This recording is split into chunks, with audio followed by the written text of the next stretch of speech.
In 1620, a clergyman found himself moved to write a poem. The poet was a Tuscan cardinal on the rise within the church hierarchy. As a prince of the church, he was, of course, deeply schooled in Roman Catholic theology. But in recent years, he had become just as curious about something that was becoming known as the new science. In particular, he marveled at the discoveries of his fellow Tuscan, the great Galileo Galilei. The two men had met on a number of occasions, shared a few meals together, and even struck up a friendly correspondence. The cardinal made no secret of the fact that he was an admirer of Europe's best-known scientist. In fact, he was so impressed by Galileo that he penned a Latin poem praising the Pisan stargazer. He would write, quote, "When the moon shines forth in heaven and sprinkles the glittering fires in a serene arc, in a golden procession, then marvelous delights draw and holds fast the eyes of people. This person here admires the evening star shining forth, the fearsome star of Mars, and the sheen of the Milky Way. That person there admires your light, O Polaris. Still another marvels at the heart of the Scorpion, or at the blazing Dog Star, or at the attendants of Jupiter, or of Saturn, his father, that were discovered by your glass, learned Galileo." End quote. He would later continue, quote, "A man delights in a well-set and sumptuous table, yet loses his ancestral lands, and the dwellings of his forefathers to the trickery of dice. The mind and the heart equally imagine that nothing could be superior to the lot of kings. And thus the lust for such things seizes some people through vain allure of their appearances, others through the hobgoblin of their possessions. Exterior radiance does not always mean interior brilliance. Consider the dark blemishes on the sun. Who would have believed it? Revealed by your craft, Galileo." End quote. Now, I'll admit, the whole thing flows a bit better in the original Latin. But even in translation, it's clear that the poet is truly astonished by Galileo's astronomical discoveries. He makes reference to Galileo's observations of the Milky Way, his discovery of Jupiter's moons, and, who could have believed it, dark spots on the sun. Now, if you're surprised that an eminent churchman wrote such a glowing tribute to Galileo, it might surprise you even more when you learn exactly who that churchman was. The poet was one Maffeo Barberini. But just 3 years after writing this poem, he would take a new name, Pope Urban VIII. Yes, the very pope who would ultimately condemn Galileo as a suspected heretic and sentence him to a lifetime of house arrest, once wrote a flowery ode to his brilliance. It's one of those historical ironies that is so wild that I can't believe everyone isn't talking about it all of the time. I feel like every internet article about Galileo should start, "Can you believe that the Pope who imprisoned Galileo once wrote poetry about him?" I have a personal theory about why this fact isn't put in the foreground when Galileo's being discussed. I mean, it seems like such a strange thing to ignore or skim over. I mean, it makes for a great hook. I'm using it as a hook right now. But I would argue that the reason that this wonderfully ironic detail often gets mentioned only in passing, if it gets mentioned at all, is because it complicates the myth of Galileo. The Galileo story is often presented as a neat allegory for the struggle between science and religion. Galileo and the Pope can sometimes be characterized as the living embodiments of these two competing worldviews. Galileo is pure science, and the Pope is pure religion. What's more, these two forces are presented as irreconcilable. In the Whig histories, like David Brewster's The Martyrs of Science, Galileo is presented as an enlightened hero, and the Pope as a cruel and ignorant villain. The truth is more complicated, but I think it's infinitely more interesting. From a pure storytelling perspective, it's a great dramatic twist that Galileo and Pope Urban VIII were once friends. If you're looking to weave a good tale, this very real fact it's right there, staring you in the face. It's one of the only instances I've come across where the myth actually gets in the way of a good story. Pope Urban VIII wasn't really an anti-science ideologue either. In fact, when compared to his conservative predecessor, Paul V, he was considered a fairly liberal and open-minded supreme pontiff, at least by the standards of the 17th century. The guy wrote poetry about his favorite astronomer. However, thanks largely to the Galileo Affair, this is not how he has been remembered. Similarly, Galileo wasn't some hard-nosed proto-atheist. He was a sincere Roman Catholic who dined regularly with cardinals. He considered himself to be just as much a philosopher as he was a scientist. And interestingly, it was Galileo's philosophy, and not necessarily his science, that first put him in conflict with the Roman Catholic Church. So how did things go so disastrously wrong? How did Galileo, the man once honored in poetry by the future pope, become the target of the Inquisition? Was he the hapless victim of an ignorant and insecure church establishment? Or did Galileo needlessly antagonize the very people who had been trying to protect him for years? In the end, who was more hurt by the Galileo Affair? The scientist or the church? Let's find out today on Our Fake History.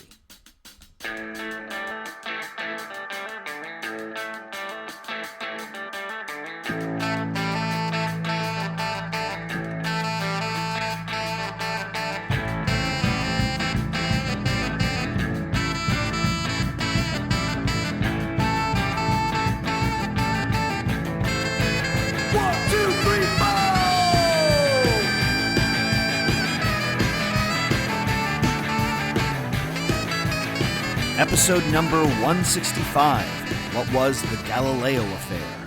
Part 3. Hello and welcome to Our Fake History. My name is Sebastian Major, and this is the podcast where we explore historical myths and try to determine what's fact, what's fiction, and what is such a good story that it simply must be told. Before we get going today, I want to remind everyone listening that an ad-free version of this podcast is available through Patreon. Go to patreon.com/OurFakeHistory and start supporting at $5 or more every month to get an ad-free feed and all sorts of other awesome extras. Also, while we're talking about ways to support the podcast, it's a great time to go check out our TeePublic store. There are a bunch of new designs now available on hoodies, t-shirts, mugs, and all sorts of other stuff. All of the art is created by our resident artistic genius, Frank Fiorentino. So go to teepublic.com/stores/our-fake-history or just follow the link at ourfakehistory.com to see what's new. As you have probably already put together, this is part 3 in our trilogy on Galileo. If you've not already listened to parts 1 and 2, then I would strongly suggest that you go back and give those a listen now. Throughout this series, I've been doing my best to add some nuance to a story that often gets presented as a simple allegory for the ongoing battle between science and religion.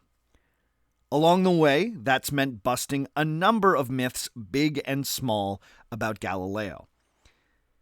In part 1, we looked at Galileo's early academic career, and I threw some cold water on the stories about him dropping heavy objects from the top of the Leaning Tower of Pisa and having eureka moments while watching lanterns swing in church. In part 2 of this series, I looked at the mistaken belief that Galileo invented the first telescope, which even he admitted was not true. But as we saw, Galileo's telescopes were some of the finest built up to that point in history. When he eventually got around to pointing his telescope at the night sky, he made a number of groundbreaking discoveries that forever altered the study of astronomy. His short book, The Starry Messenger, detailing his astronomical observations, has been called the most important book of the 17th century. In that last episode, I did my best to put this book in both scientific and religious context. I also tried to summarize Galileo's most important observations and then tried to explain what the implications of those observations were for the accepted cosmological order of the day. Now, in all of that, the point I was trying to make was that despite the fact that the Roman Catholic Church was at a particularly defensive and censorious moment in its history, thanks to the Reformation and Counter-Reformation, there was actually quite a lot of tolerance when it came to debates about astronomy and cosmology. I pointed out that the work of Nicholas Copernicus was tolerated by the Roman Catholic Church and was not banned by the Prohibited Books Index. Scholars openly debated the merits of the Aristotelian and Ptolemaic systems of cosmology. Roman Catholics were also free to engage with the ideas of Tycho Brahe, the Danish astronomer who had devised a new cosmology, whereby the sun orbited the Earth, but some of the other planets orbited the sun. As such, when Galileo published The Starry Messenger, he was not condemned, but rather praised by many in the church. He was feasted by the Jesuit mathematicians at the Collegio Romano, and he was even congratulated by Pope Paul V. My point was that contrary to the myth, Galileo was not always seen as some nefarious enemy of Catholicism. And by the same token, the Roman Catholic Church was not some ignorant enemy of science. But, while I was laying out all of that context, I inadvertently stumbled into another historical myth. So I need to make a correction. When I was discussing Copernicus, I said that he chose to wait until the end of his life to publish on the rotation of the celestial spheres out of fear that it may have been taken as heretical. This was something that I had read in a number of sources that I've been using to research this series. Nicholas Copernicus only published after being urged to do so by his friend Osiander. Osiander also provided the famous preface to the book that makes it clear that the entire thing should only be understood as a hypothesis and should not be taken for truth. I implied that this preface may have saved Copernicus from the censors. However, the story of Nicholas Copernicus has been the subject of the same kind of myth-making that we see with Galileo. Copernicus is another man who is lionized as a quote-unquote martyr of science, and as such, the Roman Catholic Church is often presented as an antagonist in his story. Since I published the last episode, I've learned that the idea that Copernicus held off on publishing on the revolution of the celestial spheres out of fear of condemnation from Rome is not well supported. First, even though Copernicus waited until the final year of his life to publish his book, his ideas about the movement of the Earth weren't secret up to that point. In fact, in 1533, a German theologian, a certain Johann Albrecht Widmanstadt, gave a series of lectures on Copernicus's ideas in Rome to an audience that included the Pope. Pope Clement VII was apparently so impressed by these lectures that he rewarded the speaker with a rare manuscript. Among the people who were encouraging Copernicus to publish his long-awaited book were Roman Catholic bishops. So, why then did he hesitate to publish?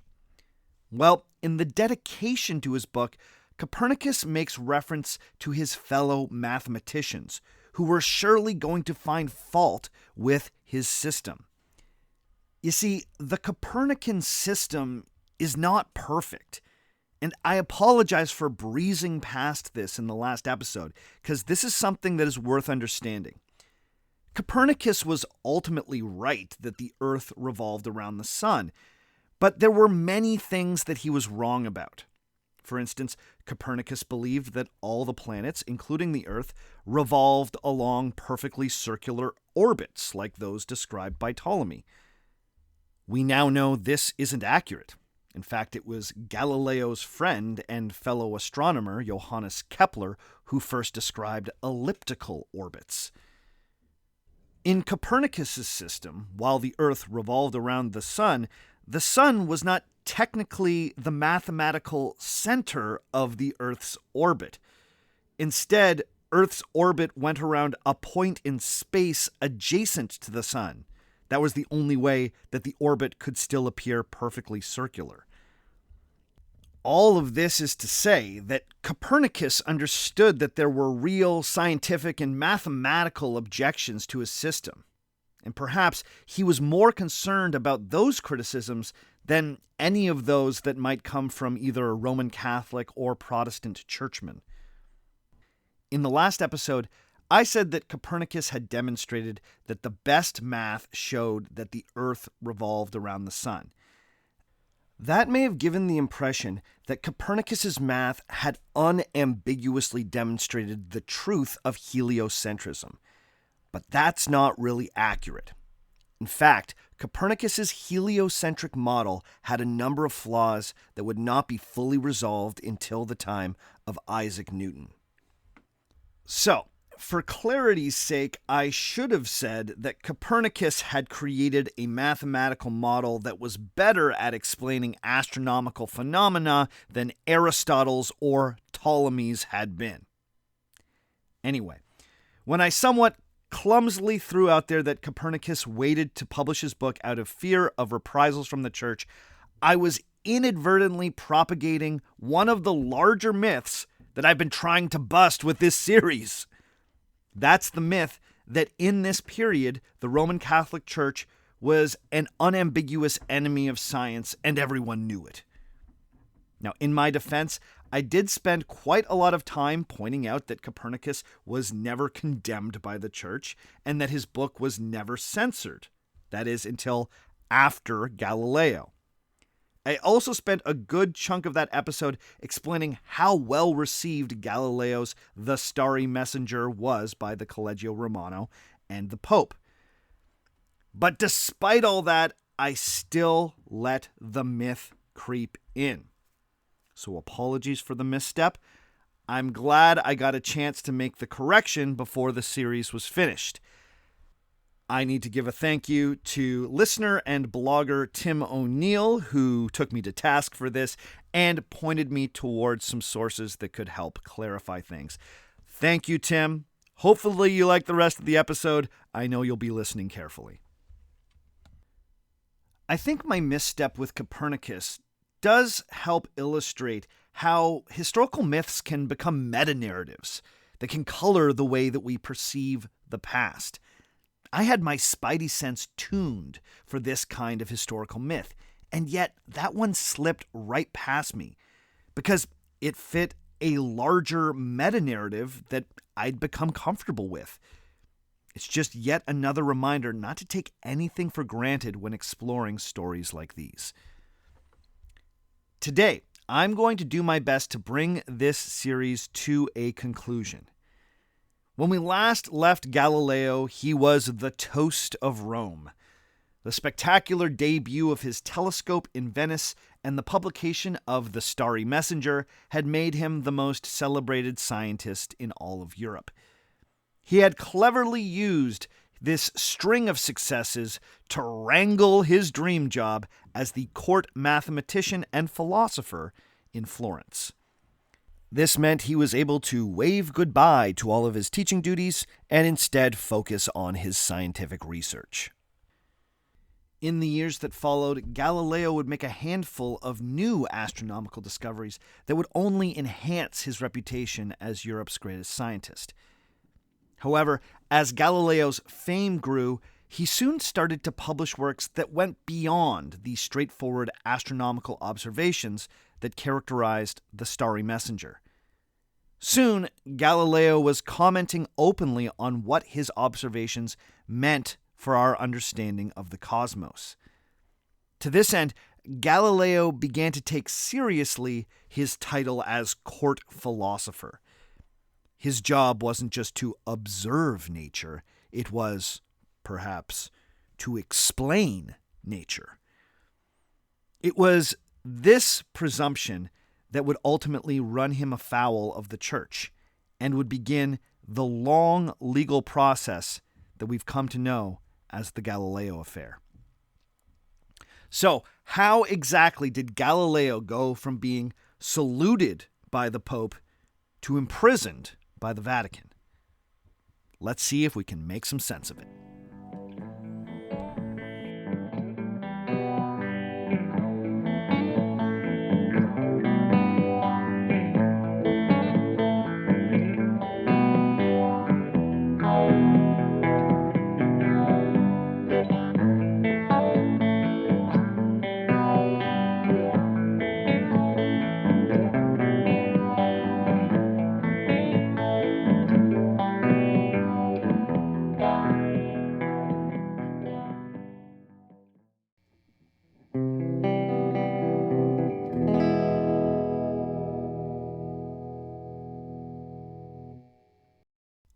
The discoveries detailed by Galileo in The Starry Messenger put him on the map as Europe's most important scientist. But as we saw in the last episode, that short book ended with a promise to report back soon with more observations. Well, before 1610 had concluded, Galileo made good on that promise with a number of new observations about the planet Venus. Specifically, he had been able to observe the so-called phases of Venus. Now, if you don't know your astronomical terms, the phases refer to how big or small Venus appears to us on Earth at different points in its orbit. Galileo observed that, like the moon, at some points Venus appears as a small crescent and at others a full circular disk. Interestingly, it was observed that when Venus is smallest in the telescope, it's also at its most spherical shape. This suggested that Venus revolves around the Sun and not the Earth, as Venus is best illuminated when it is furthest away from Earth in its orbit. This is called the superior conjunction. Now, there's some evidence that another astronomer, a certain Bernardetto Castelli, who happened to be one of Galileo's correspondents, may have discovered these phases first, and then alerted Galileo to them in a letter, only for Galileo to later take full credit for the discovery. Now, this is debated by Galileo experts, as it hinges on the interpretation of one letter from Castelli to Galileo.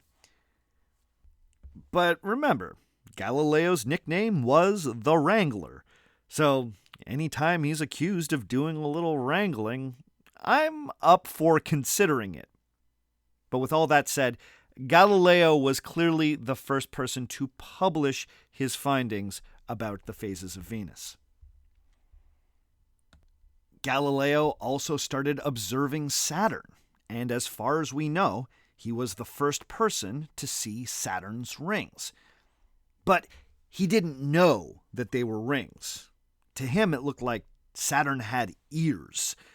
He incorrectly guessed that Saturn was in fact 3 stars or planets very close together. Then there were Galileo's observations of sunspots. And this is where things get really controversial. Galileo is sometimes given credit for discovering sunspots. That poem, written by Cardinal Barberini that I quoted in the introduction, specifically says, quote, "Consider the dark blemishes on the sun. Who would have believed it? Revealed by your craft, Galileo." End quote. But the truth is that Galileo was not the first person to observe sunspots. In fact, the existence of sunspots was known to astronomers for centuries. Chinese astronomers had noticed sunspots as early as 346 BC. There's even a reference in the I Ching dating even earlier that's been interpreted as an acknowledgement of dark spots on the sun. The ancient Greek student of Aristotle, Theophrastus, also observed sunspots. The medieval Islamic polymath Averroes also spoke of sunspots in his writing. But, most significantly for our story, a number of Galileo's contemporaries observed dark spots on the sun before or around the same time as Galileo did. In 1607, Johannes Kepler observed the spots, but he was unsure what they were. Were they actually spots on the sun, or were they just things near the sun? In 1610, English astronomer Thomas Harriot observed sunspots with his telescope and even made drawings. The next year, the German astronomer Johannes Fabricius also observed dark spots on the sun. But most significantly, in March of 1611, a Jesuit astronomer named Christoph Scheiner noticed dark spots on the sun. At first, he shrugged them off as an optical illusion, but when he observed them again in October of that year, he began to study them seriously. He guessed that these dark patches might be made by previously unidentified satellites near the sun. He went so far as to express these ideas in a series of letters written to one Mark Welser of the famous Welser banking family in Augsburg. Now, patrons of Our Fake History might recognize that name from our El Dorado extra episode, because the Welsers were the same family that at one point controlled all of what we now think of as Venezuela, or what they called Klein Venedig. Remember, it was the Welsers who financed a number of hunts for El Dorado by the so-called German conquistadors. Well, Mark Welser published the letters that Scheiner had written to him, except he changed the author's name. In the letters, Christoph Scheiner was referred to as Apelles latens post tabulum. That means Apelles hiding behind the painting. A very clever little pseudonym. Welser, who was one of the richest men in Europe, owned his own printing presses. So he printed these letters as a pamphlet and then mailed them out to scientists across Europe to have them comment on the findings. Of course, one of these pamphlets was sent to the eminent Galileo. Galileo responded with 2 letters to Welser, in which he claimed that he was well aware of the sunspots. In fact, he had been observing them himself for 18 months. Further, Galileo challenged the anonymous author's hypothesis that the sunspots were created by unidentified satellites. Galileo argued that the sunspots were either features of the sun's surface or existed just above the sun's surface. In responding to a point made by Apelles he had made about the planet Venus, Galileo laid out what he had observed concerning the phases of the planet. Welser then had these responses published and circulated. Now, in these letters, Galileo was his typical caustic self. Basically, he implied that anything this Apelles had claimed to have discovered, he, Galileo, had already discovered. And furthermore, he had formed a far more compelling hypothesis concerning the nature of sunspots. When Christoph Scheiner, aka Apelles, read Galileo's response, he took personal offense, and he fired back with yet another very critical letter. In this letter, he accused Galileo of wrongfully taking credit for the discovery of the sunspots and the discovery of the phases of Venus. And as a kicker, he implied that Galileo had copied Scheiner's helioscope, the instrument that he had used to observe the sun. Essentially, he was calling Galileo a plagiarist in a tract that was also ultimately published by Welser. Well, the Wrangler wasn't about to let that stand, so he hit back with a final letter that was even more unabashedly critical than the first. In it, Galileo passionately defended himself and added yet more criticisms of Apelles. Galileo experts have called its tone insultingly sarcastic. Welser chose not to publish that letter because either he found its tone to be a little too much, or because the cost of publishing the letter would have been too great given the number of illustrations Galileo wanted included. It may have been a combination of both. So, in 1613, Galileo had this entire collection of letters published himself. The Letters on the Sunspots were published in vernacular Italian by the Lyncæan Academy in Rome. And sadly, I don't have time to get into the Lyncæan Academy because there's a lot we could say about them. But this was basically a scientifically minded fraternity that Galileo had become a part of during his first trip to Rome. Anyway, before the tract was published, it was dutifully handed over to the church censors. After a few key deletions and rewordings were made, it was given the official go-ahead from the church. I bring this up because I think it's noteworthy that all of Galileo's work was vetted by the church. It wasn't like he was publishing this stuff in secret. Now, this pamphlet has not been remembered the same way as the Starry Messenger has been. But it's this publication that truly begins the so-called Galileo Affair. As much as Apelles behind the painting was a clever pseudonym, by 1613, most people in the know had figured out that the Jesuit Christoph Scheiner was the true author of those initial letters. So Galileo was now in a fairly public spat with a Jesuit. The order that had once feasted him at the Collegio Romano would now slowly but steadily distance themselves from Galileo.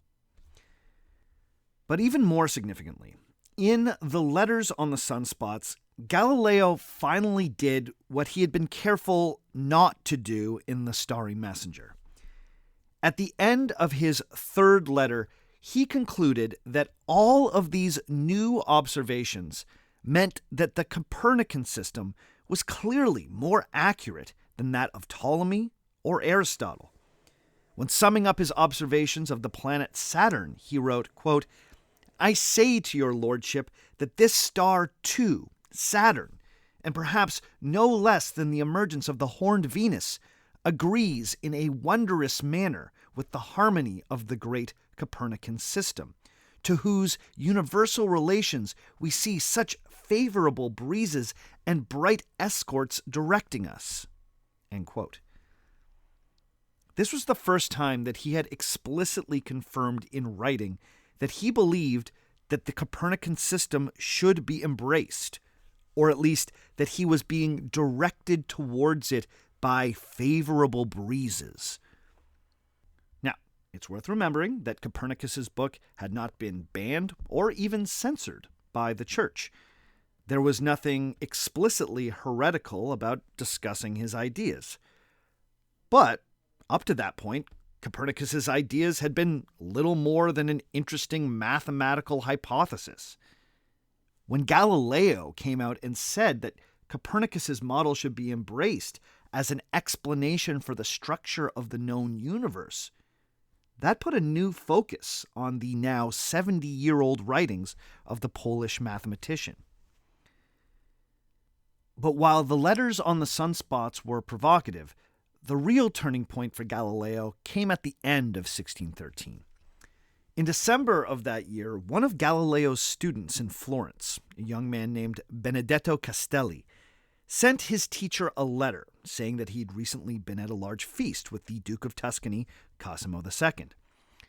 At the dinner, a Florentine philosopher named Cosimo Boscaglia started arguing that all this talk about the earth moving around the sun was nonsense and clearly contradicted the Bible. At which point, Castelli spoke up and said, no, his great teacher, Galileo, had demonstrated that the motion of the earth was quite possible. This conversation piqued the interest of the Duke's mother, the Dowager Duchess Christina, who after dinner invited Castelli to speak more on this topic, as she had a number of questions and biblical concerns of her own. Castelli did his best to properly explain Galileo's arguments to the Duchess, but he thought he should best write his teacher and let him know about the exchange, should Galileo want to elaborate further, or perhaps clarify any mistakes made by Castelli. Galileo responded to this letter with a remarkable piece of writing. It was remarkable because Galileo didn't feel the need to correct Castelli's presentation of his scientific arguments. Instead, Galileo made a number of philosophical and theological arguments in favor of the Copernican system. Furthermore, he laid out what he believed to be the correct relationship between science and religion. In some ways, this letter reminds me of Galileo's lectures on the size of hell, as he combines science with literary study. He starts with a close reading of Bible verses, and then tries to demonstrate how they might be explained scientifically.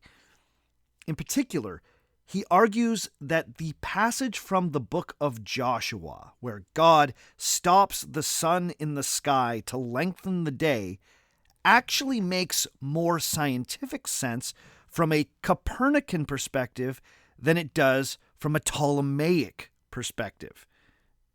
Now, I get a little lost in the logic of his argument here, partially because I find Ptolemy's cosmology a little hard to understand, so forgive me if this explanation is a little surface level. But apparently, if Ptolemy was correct, then the day would have actually gotten shorter, not longer, if the sun had been stopped in the sky.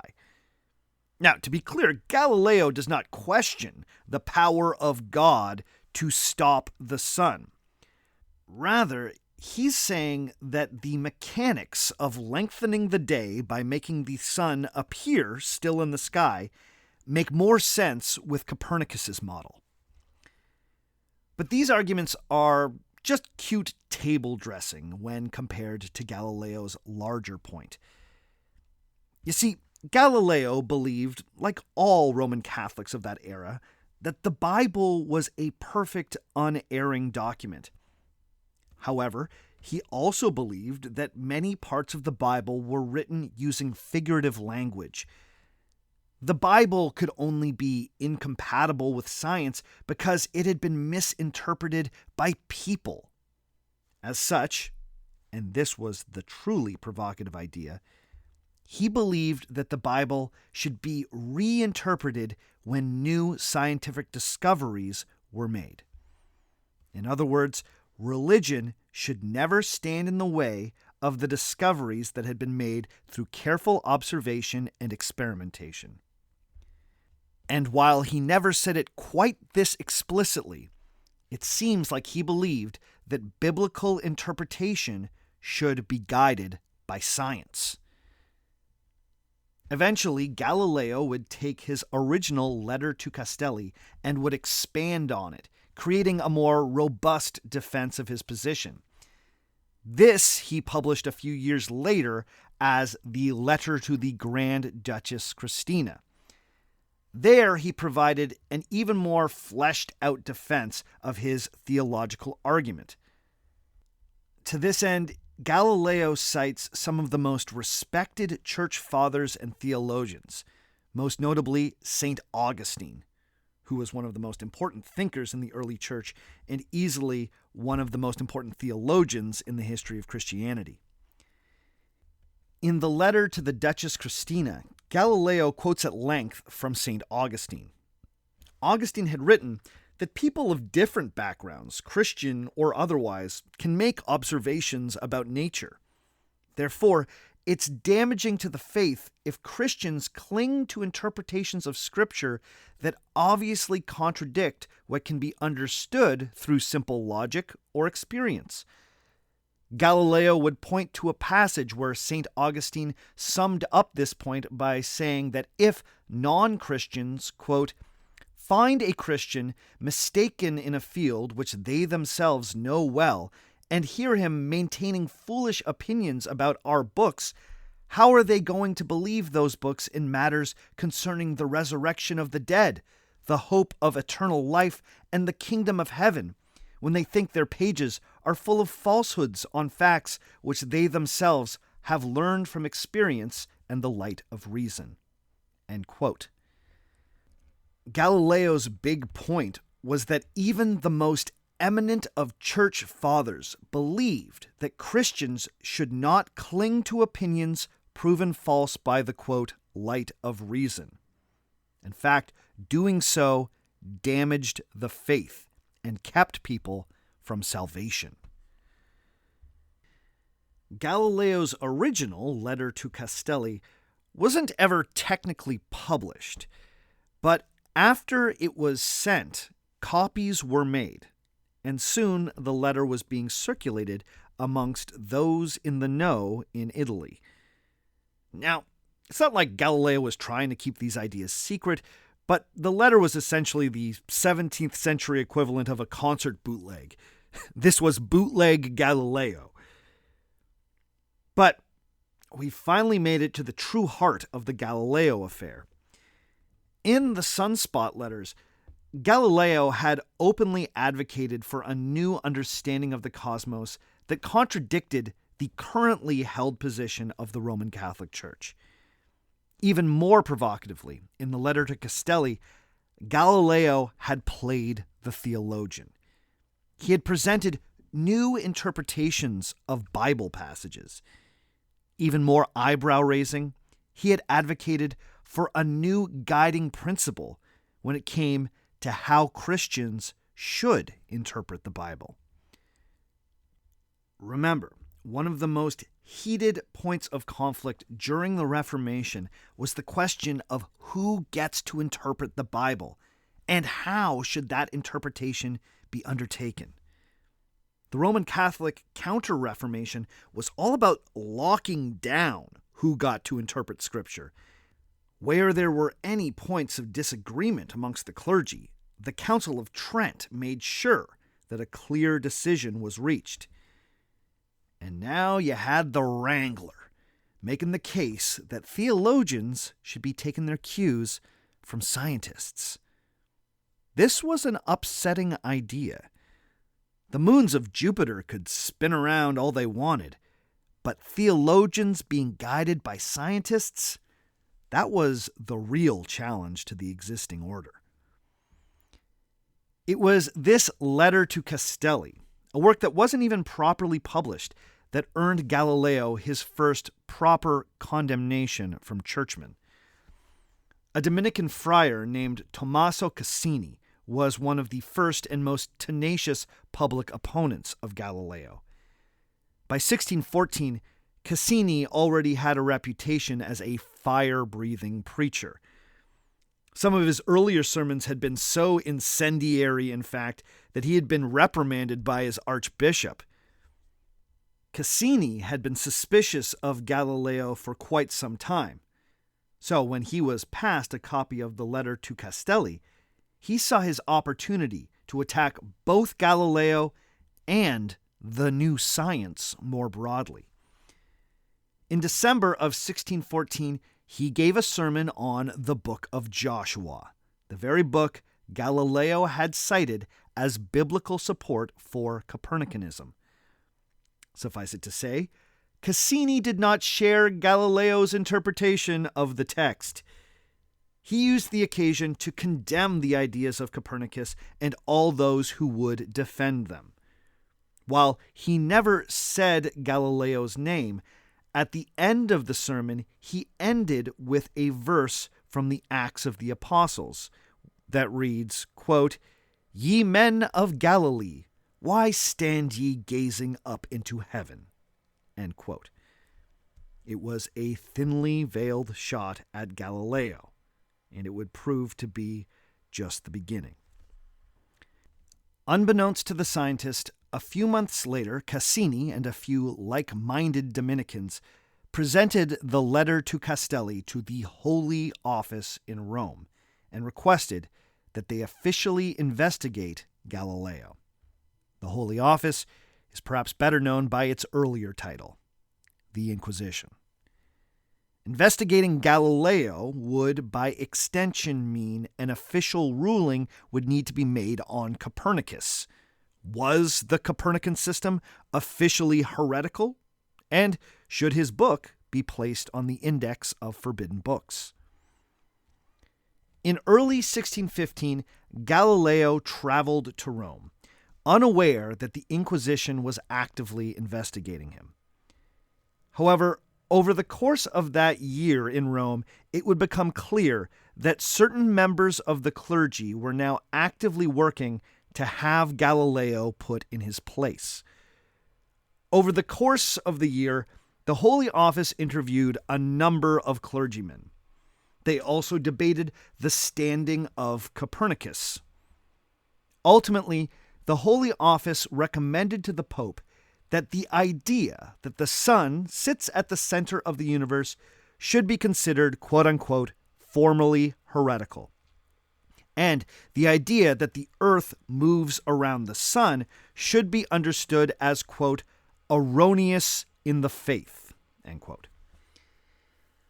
Now, interestingly, the Pope, and by extension the Congregation of the Index, the church body in charge of banning books, ended up taking a more conciliatory approach with Copernicus. Despite the recommendation of the Inquisition, the writings of Copernicus were never technically decreed to be heretical. In the formal decree, they were called, quote, false and contrary to Holy Scripture, end quote. But they stopped short of calling Copernicanism a heresy. Why am I splitting this hair? Well, holding false ideas could get you reprimanded, imprisoned, and otherwise punished. But holding a heretical idea could get you burned. You'll sometimes read that Copernicus's book was finally banned in 1616, but that isn't technically true either. Printing of On the Revolution of the Celestial Spheres was to be discontinued until the text could be properly censored by the church. Now, it took several years for the church to complete this process, but in the end, Copernicus's book remained available to Roman Catholics, with added reminders that the whole work was hypothetical and with choice passages where Copernicus speaks about Holy Scripture removed. In other words, they didn't mess with the math. As for Galileo, he was to be given a strict warning. He technically was not tried by the Inquisition at this time, nor was he formally punished. Instead, he was summoned for a private meeting with one of the most important men in the Vatican, Cardinal Robert Bellarmine. Bellarmine was one of the most respected theologians of the age. He would eventually be canonized as a saint by the Roman Catholic Church. A meeting with Bellarmine was basically only second to a meeting with the Pope in that period. At this meeting, Bellarmine informed Galileo about what ruling was coming from the Congregation of the Index concerning Copernicus. So, if Galileo made a solemn promise to abandon Copernicanism, then he could leave Rome and would be assured of no further trouble from the Inquisition. If he persisted in his defense of Copernicus, well, then they would need to have a very different conversation. But we've now reached one of the more controversial moments in the Galileo Affair. You see, there were two documents that came out of this meeting that give two very different impressions of what exactly Bellarmine said to Galileo that day. There was one document that Galileo was not privy to. It purported to be minutes from the meeting between Galileo and Bellarmine. It was placed in a file in the Vatican archives, and it was only revealed 17 years later at Galileo's trial. This document recorded that Galileo was told not to, quote, hold, teach, or defend Copernicanism in any way, verbally or in writing, end quote. Now, since that time, the authenticity of this document has been called into question. It's notable that these minutes were not signed by Cardinal Bellarmine. There's been speculation that the document was a forgery created after the fact, specifically to hurt Galileo at his 1633 trial. Now, most of the historians I've read don't seem to go in for that conspiracy theory. William R. Shea and Mariano Artigas reject this idea out of hand. They believe in the authenticity of those minutes. James Reston Jr. and Wade Rowland are more open to entertaining the idea, but both of them admit that even if it was created later by Galileo's enemies, there's really no way to prove that. Now, Galileo himself was very concerned that rumors would get back to Florence that he had been hauled in front of the Inquisition and had been made to formally renounce Copernicanism. So, he asked Bellarmine to write him a signed letter that he could show people in Florence explaining exactly what happened during their meeting.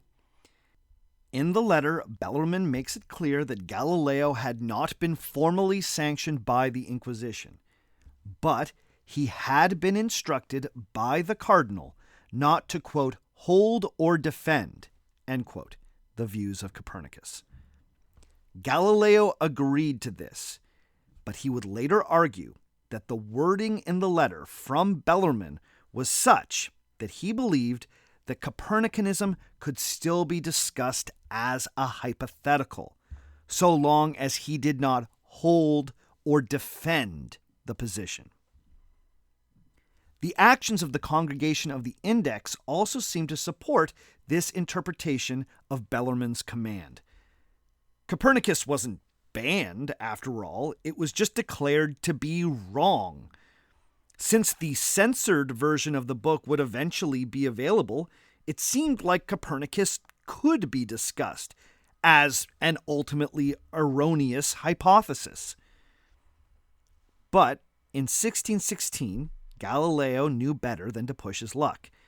He respectfully demurred to the cardinal, and he left Rome chastened. But 17 years later, he once again found himself in hot water.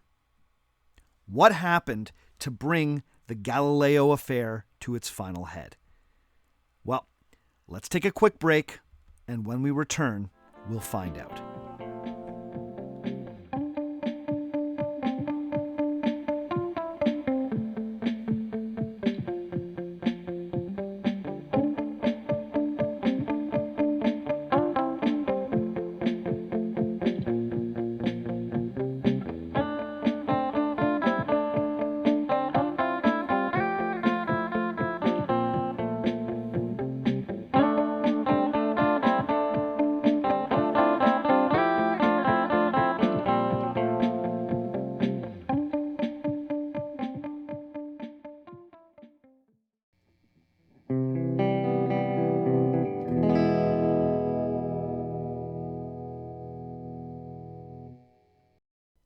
In 1616, Galileo was humbled by the powers that be within the church. But this stern warning didn't really change who Galileo was as a person. In the 17 years between his first admonition by the church and his final trial, he remained prone to controversy. In 1623, Galileo felt newly emboldened after the College of Cardinals selected his old friend, Cardinal Maffeo Barberini, as the new pope. Barberini would become Pope Urban VIII, and Galileo interpreted this as ushering in a new era of tolerance within the Roman Catholic Church. At the very least, he assumed that Pope Urban VIII would look kindly on his work. After all, it was well known that as a cardinal, Pope Urban VIII had been an admirer of Galileo's. Let's not forget about that poem. Only a few months after the election of Urban VIII, Galileo published a book titled Il Saggiatore, which often gets translated as The Assayer.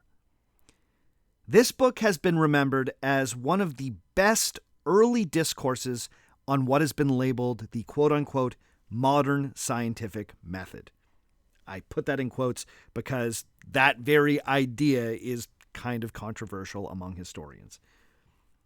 Nevertheless, in the book, he carefully stayed away from all things Copernican, but he spent plenty of time criticizing his fellow astronomers. In particular, Galileo went after a Jesuit astronomer named Orazio Grassi.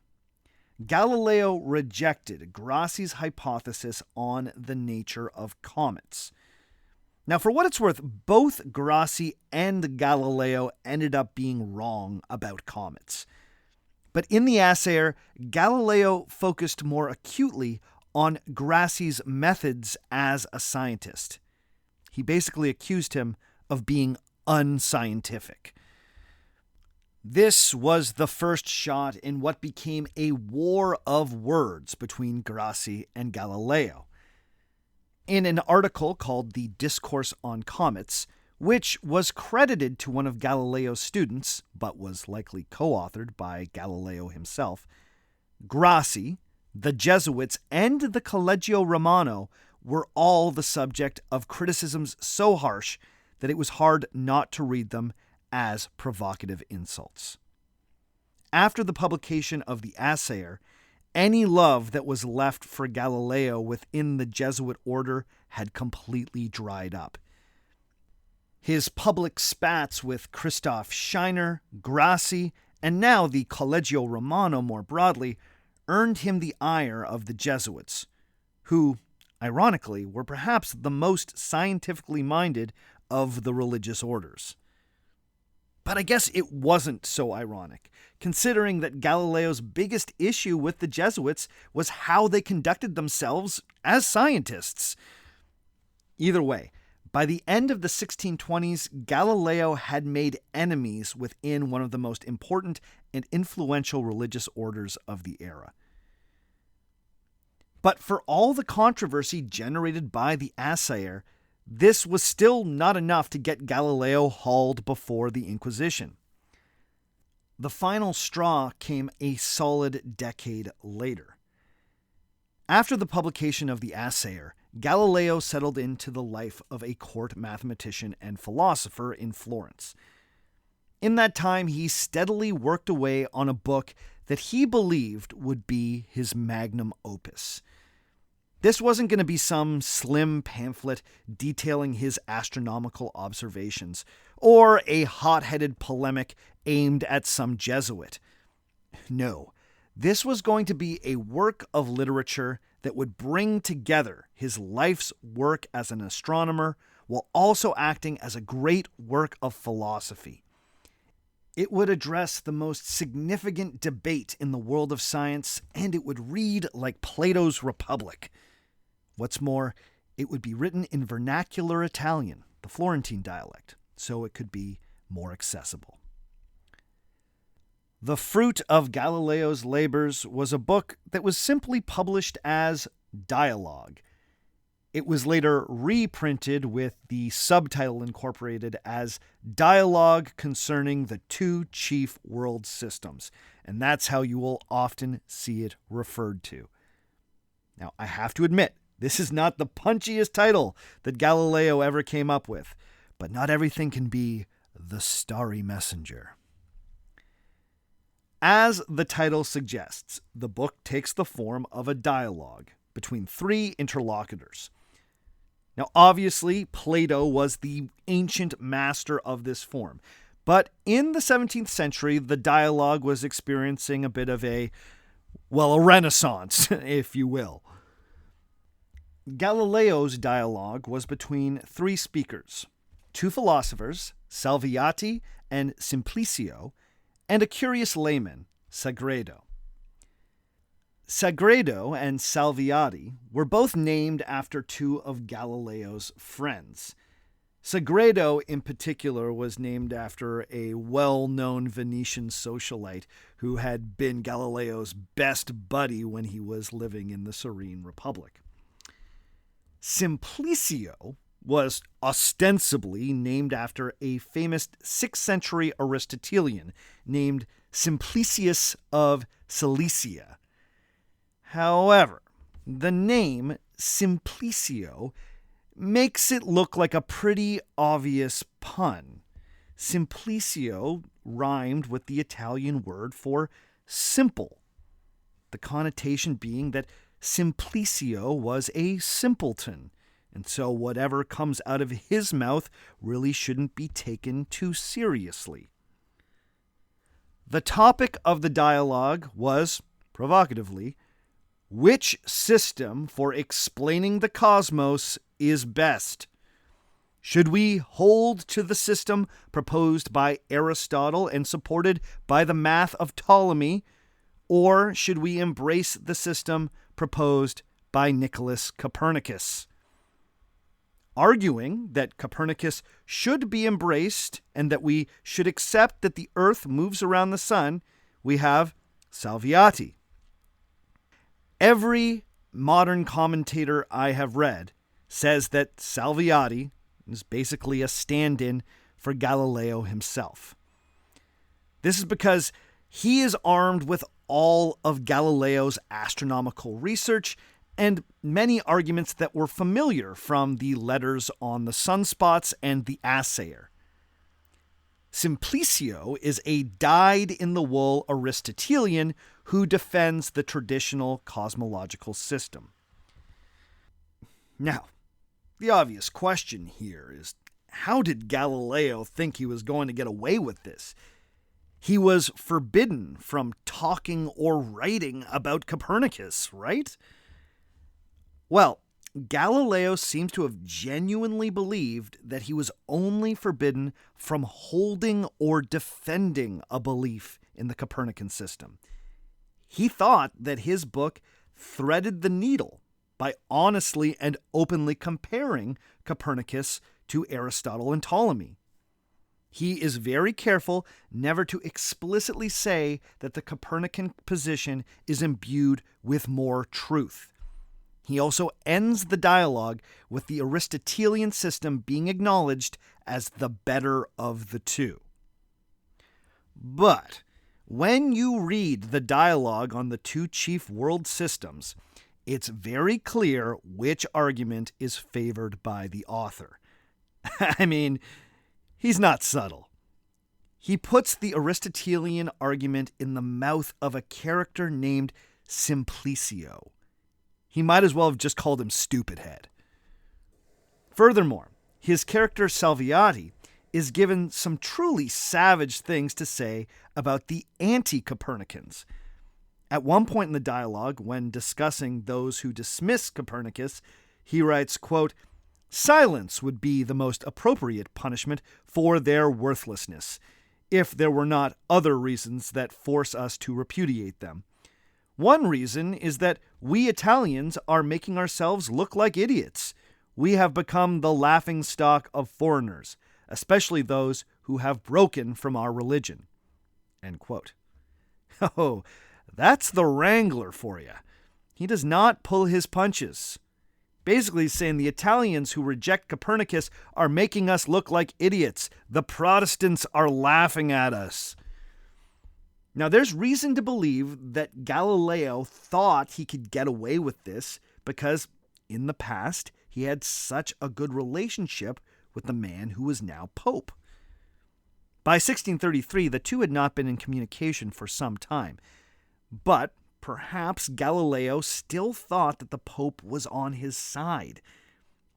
In other words, he thought there was room to wrangle. This would turn out to be a disastrous miscalculation. It's worth noting that the dialogue on the two chief world systems was dutifully submitted to the church censors before it was published. The censor in Florence provided a number of revisions which were made by the author, and then an official imprimatur for the book was granted. I think this is significant because before Galileo's trial, even a Roman Catholic censor believed that it was okay for Galileo to write about Copernicus so long as his ideas were treated as hypothetical. When the book was published, Galileo went out of his way to send copies to a number of high-ranking church officials in Rome. Clearly, he did not think he was committing an act of heresy. The issues arose when his old nemesis from the Sunspot letters, Apelles, a.k.a. Christoph Scheiner, got his hands on a copy of the dialogue.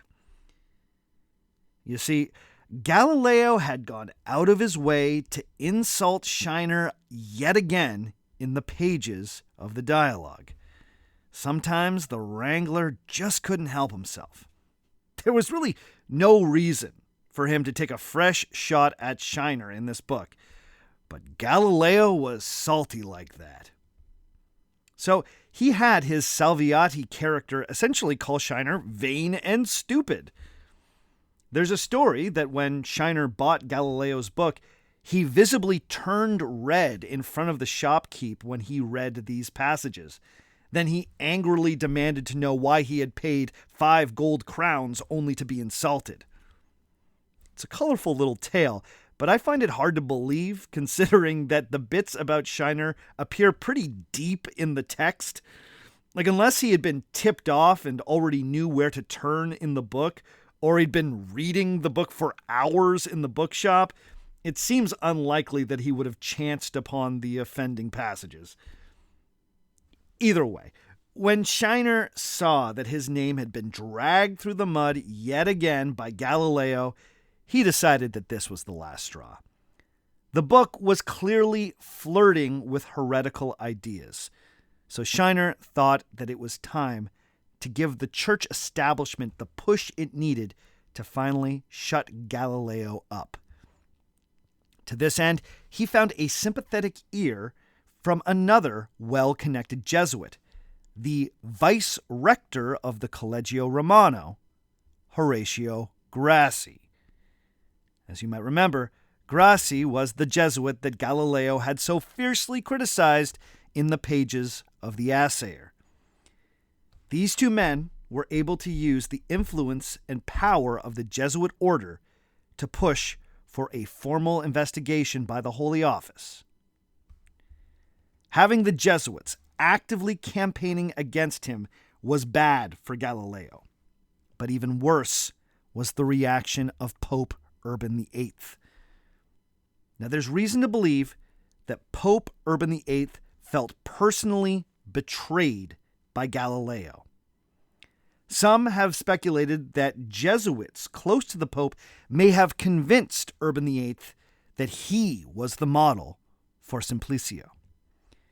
Galileo was mocking him and calling the Pope a simpleton. Now, before you get too excited about that idea, there isn't much hard proof I've come across that properly supports that. We don't know if the Pope was in any way guided in his interpretation of the dialogue. Also, Simplicio is more obviously a caricature of the stubborn Aristotelian professors that refused to look through Galileo's telescope back in Padua.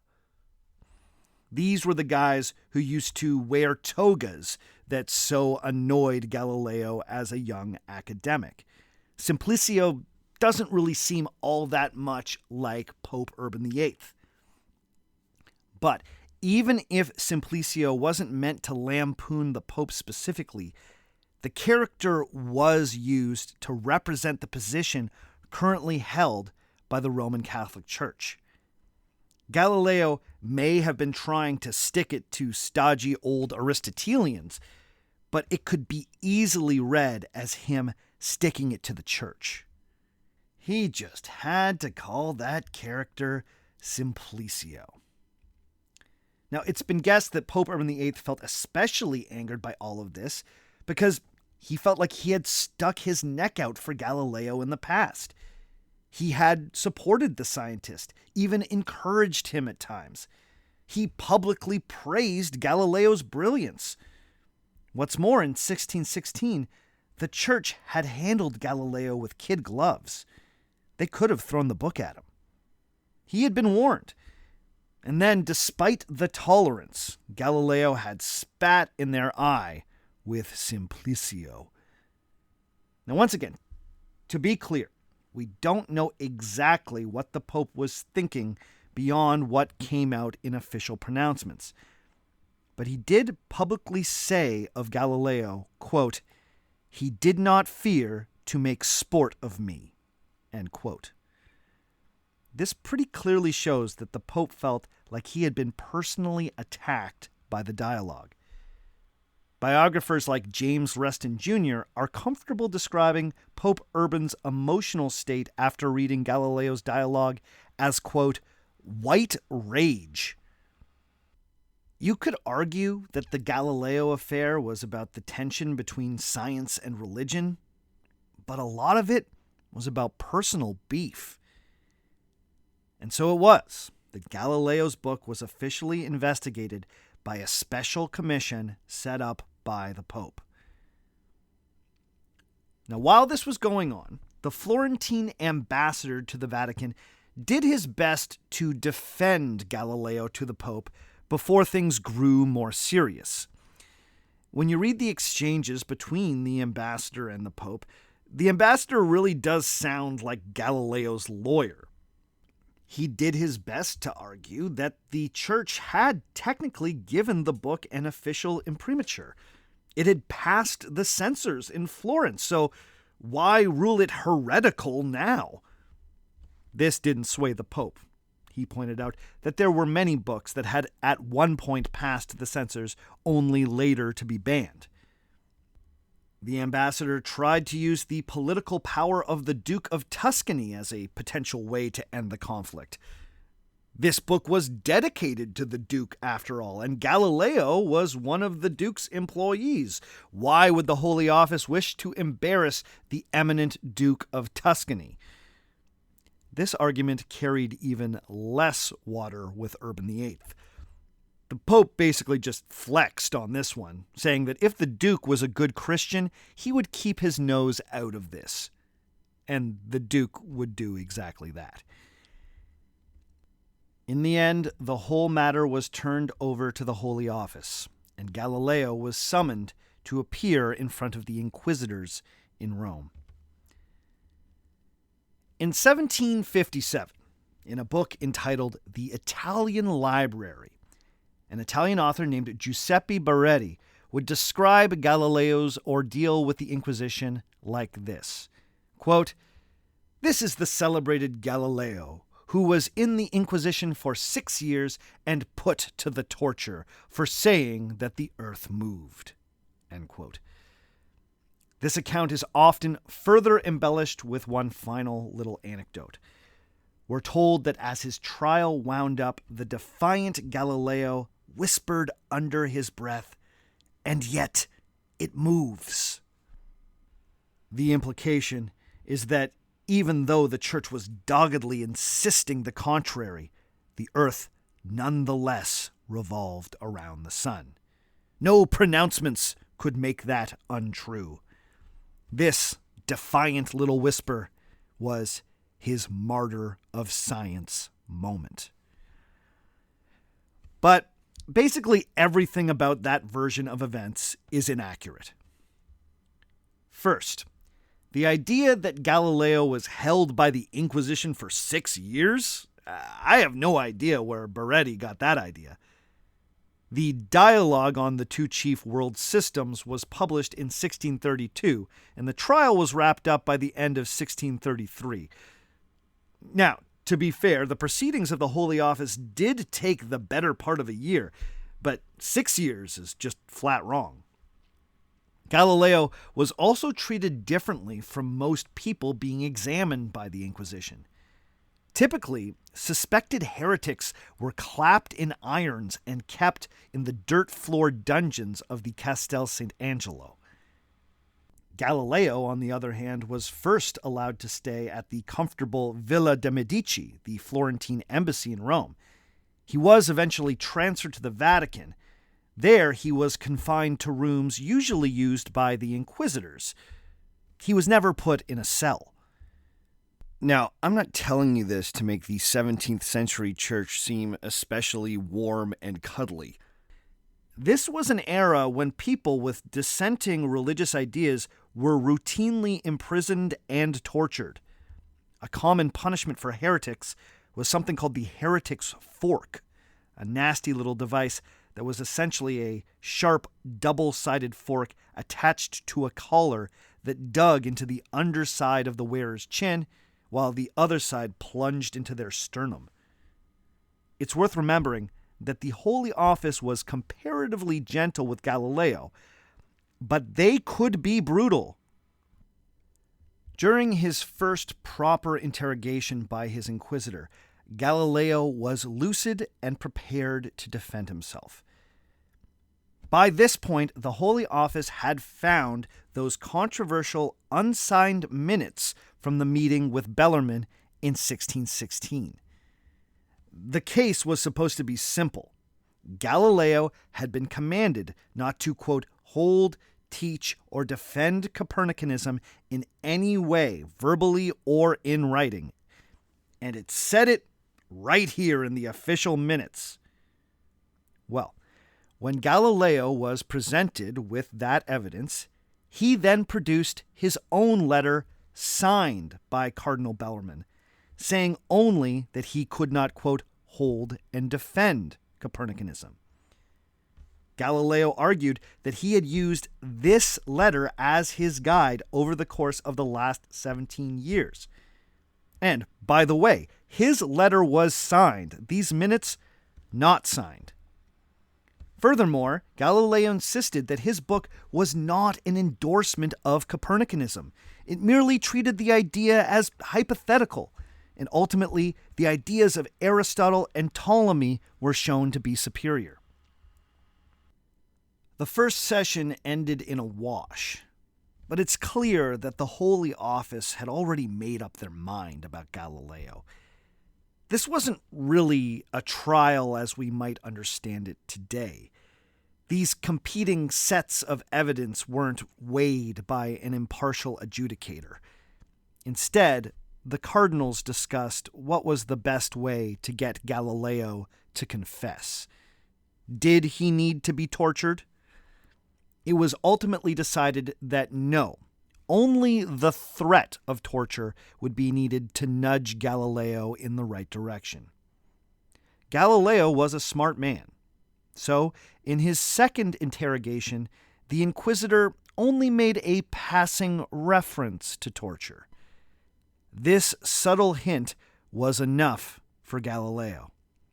After a few hours of back and forth, the scientist eventually broke down. Now, crucially, he never confessed to heresy. He confessed to misunderstanding Bellarmine's command and being disobedient. He also confessed to writing a book that could be easily misunderstood. He confessed to the sin of pride. He was so proud of his clever arguments and fine rhetoric that he had made Copernicanism sound more persuasive than it actually was. Now, this confession wasn't exactly what the Inquisition was looking for, but they took it as a win. They had hoped that with further coaxing, Galileo would be even more forthcoming in a future confession. But Galileo being Galileo, he just kept wrangling. After this initial confession, he would eventually put one down in writing. But in that confession, he made the somewhat audacious suggestion that he be allowed to revise his book.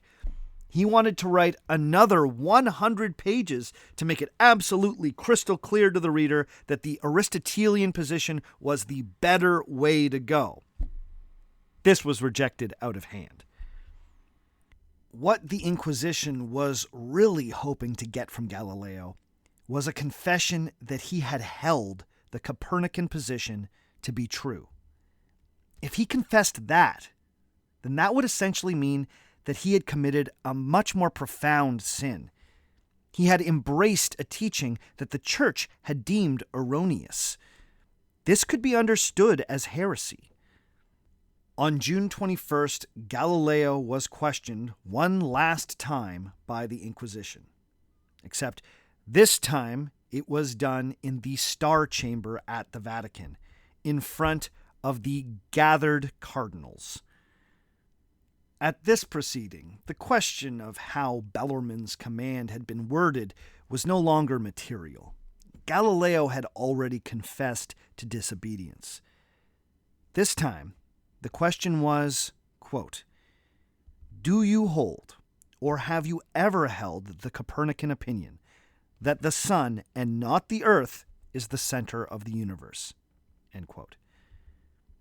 To this, Galileo said, quote, "A long time ago, I was undecided between the two opinions of Ptolemy and of Copernicus. Either opinion could be true in nature. It was debatable. But after the decision of the Holy Congregation of the Index, and since I was assured by the prudence of the authorities, all my uncertainty vanished. I held and still hold Ptolemy's opinion to be true." End quote. This was not satisfying to the Inquisitor, who was hoping to get a proper confession. The Inquisitor fired back with, quote, "From the manner in which you defend the position of Copernicus in your book, you are presumed to have held that opinion. You are asked again to tell the truth." End quote. Galileo stuck to his guns and said that he had never believed in Copernicanism. Well, soon the Inquisitor was yelling at Galileo that he needed to tell the truth, quote, "Otherwise we will have no recourse but torture," end quote. But Galileo responded simply with, quote, "I am here to obey," end quote. With that, the proceedings were brought to an end. Galileo did not confess to heresy. You also sometimes read that Galileo recanted his belief in Copernicus, but this isn't really accurate either. He claimed that he had never thought that Copernicus was correct.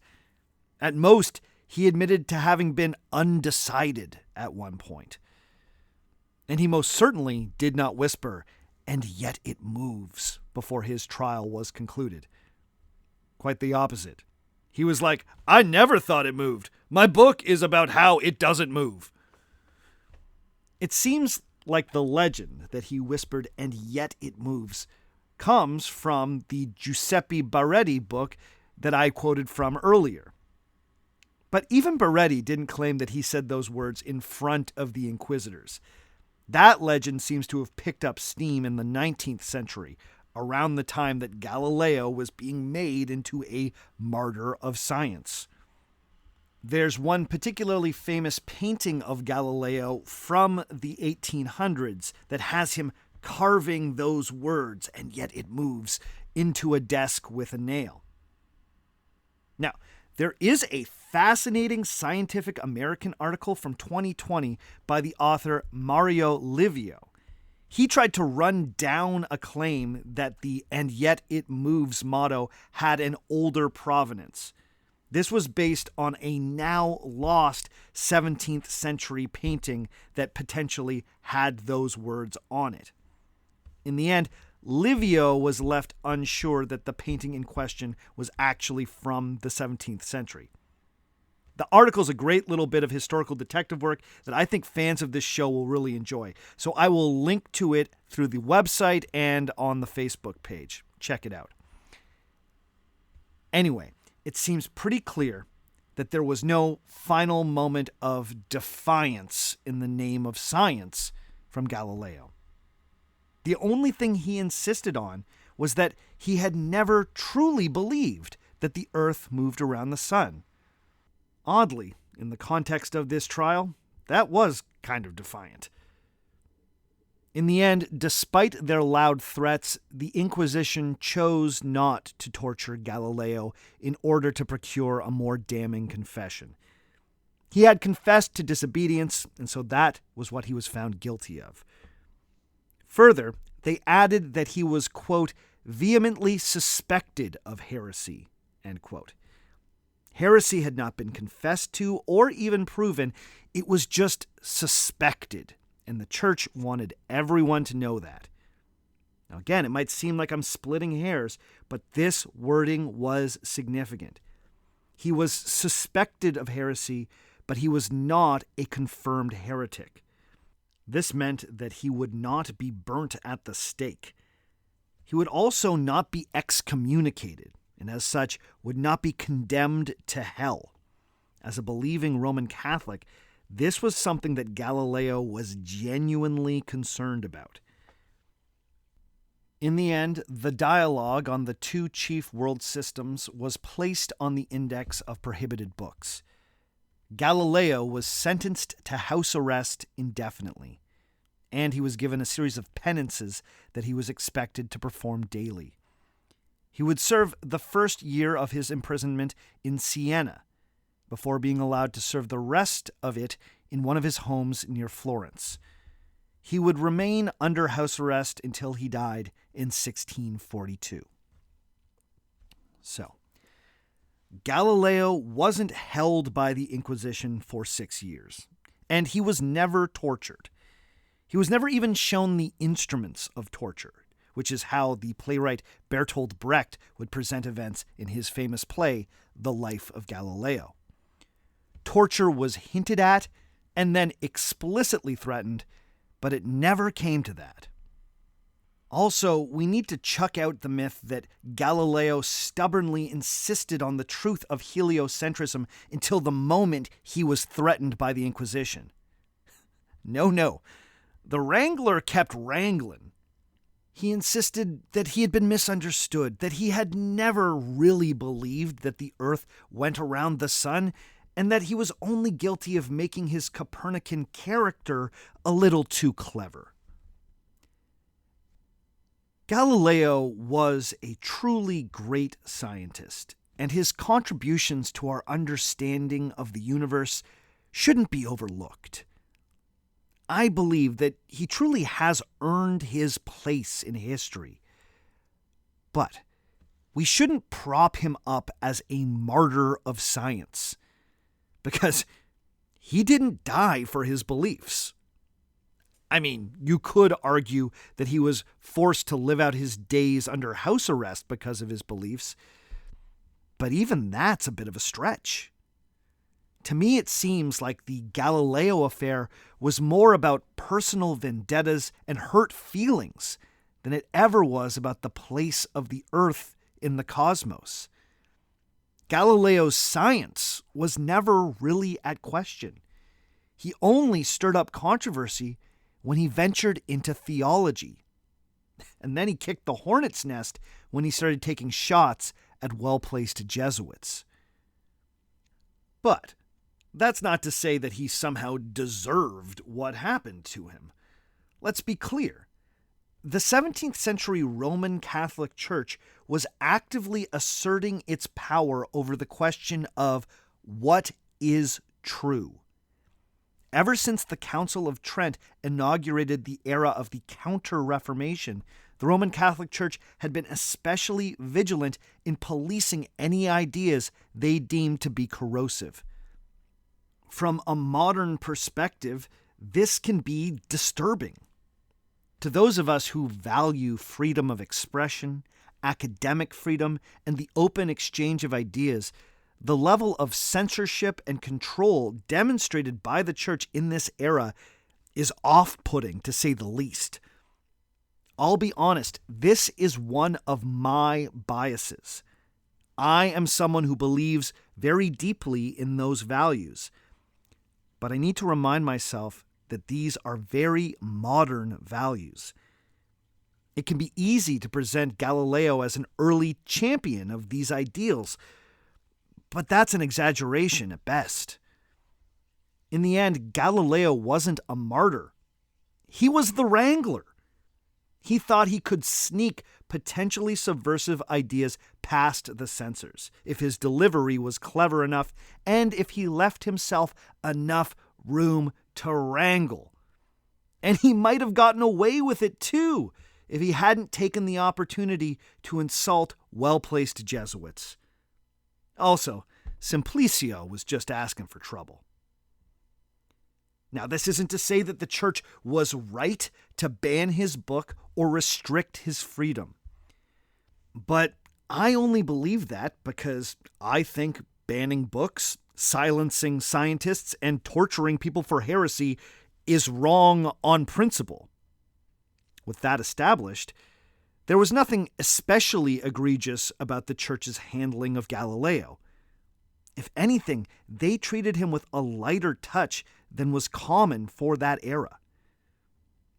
There is a long list of crimes that the Roman Catholic Church needs to answer for, but I wouldn't put the Galileo Affair anywhere near the top of that list. Galileo knew the rules of the game he was playing, and he thought that he had cleverly stayed on the right side of the censors. When he was called out, he didn't heroically die on the hill of heliocentrism, nor did he bravely whisper his defiance when cornered. He tried to get off on a technicality, and he was partially successful. He didn't go down as a heretic. We could see Galileo's house arrest as a crime against science, but maybe it was the wrangler's last great wrangle.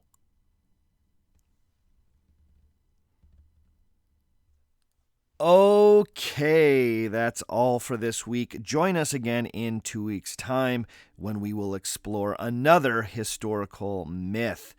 I know that was a long one today, but I really wanted to wrap this series up in 3 parts, and to be honest, I still feel like I left a lot on the cutting room floor. I hope you all enjoyed that series on Galileo. Before we go this week, I need to give a shout out to the following people. Big ups to Ali Crossan, to Nicole Hand, to Rende N. Durham, to Jen Mayer, or Meyer, to Coleman Coleslaw Allen, I like that one, to Zach Brown, to Cody Guitreau, to Zach Lasley, to E. Brucker 406, to Custardew, to Tracy, to Ilana Goldberg, to Daniel Webb, to We Love You Triangulum. That's good. And finally, to TJ Mayer Page. TJ, you are awesome. Thanks for lobbying hard to get your parents to support Our Fake History. You rule. All of these people have decided to support Our Fake History at $5 or more every month on Patreon, so you know what that means. They are beautiful human beings. Thank you so much for your support. It means everything, especially now that Our Fake History is my main gig. If you want to support Our Fake History, go to patreon.com/ourfakehistory and find the level of support that seems right for you. Or go to ourfakehistory.com and click the Donate to OFH button for a one-time donation. Or if you don't got money to support a podcast, then maybe just write a nice review, a 5-star review, and some nice words go a long way. If you'll want to get in touch with me, you can always send me an email at ourfakehistory@gmail.com. You can hit me up on Facebook. That's facebook.com/ourfakehistory. You can find me on Twitter at ourfakehistory. You can find me on Instagram at ourfakehistory. The theme music for the show comes to us from Dirty Church. Check out Dirty Church at dirtychurch.bandcamp.com. And all the other music you heard on the show today was written and recorded by me. My name is Sebastian Major, and remember, just because it didn't happen doesn't mean it isn't real.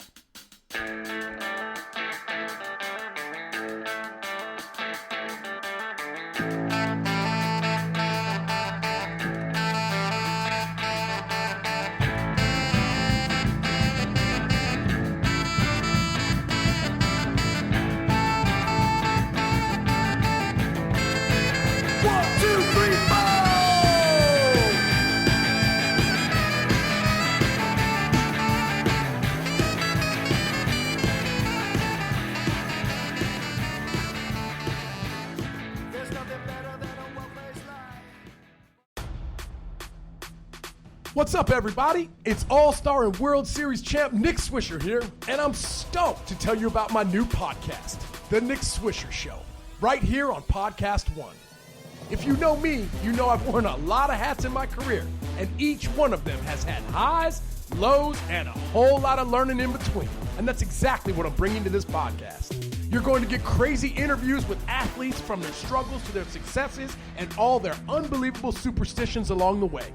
You're going to hear from hometown heroes that are stepping up to the plate and making positive change and influences in their communities.